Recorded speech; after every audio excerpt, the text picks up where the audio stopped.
بیګا له خوب کې زما بچی مخې ته راغلی ما ته چې پاپا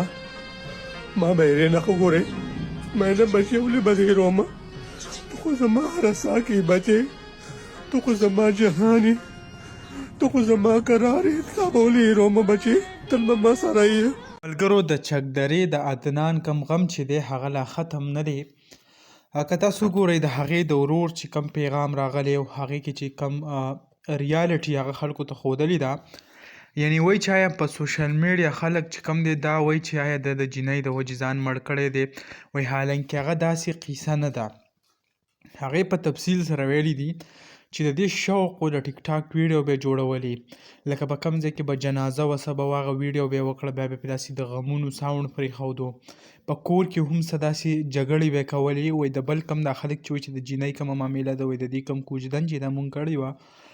او کم د دې واده هم هغه نږدې و، په خپله به یې وایي ځان له هغه کم کاڼې ماڼې راټولول او کم د کمرې کم سیسټم چې و هغه یې هم روان کړی و.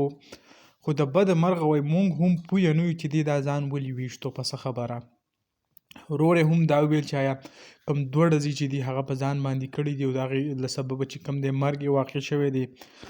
بل نن سبا چې کوم د خلک ویډیو شیر کوي وایي چې آیا دا عدنان پلار ویډیو راغلی ده، نو په دې کې هغه حقیقت نشته. دا ویډیو چې کوم دی یو ټیک ټاکر دی او د هغې چېرته مخکې بچی یا څه وفات شوي او د هغې په هکله باندې هغه روزانه دا ویډیو اپلوډ کوي، نو دا ویډیو هم د هغه سړي ده. نو کم معلومات او کومه ویډیو چې هغه هم تاسو سره شریک کړه، انشاءالله بله ویډیو کې به ملاویږو. الله حافظ.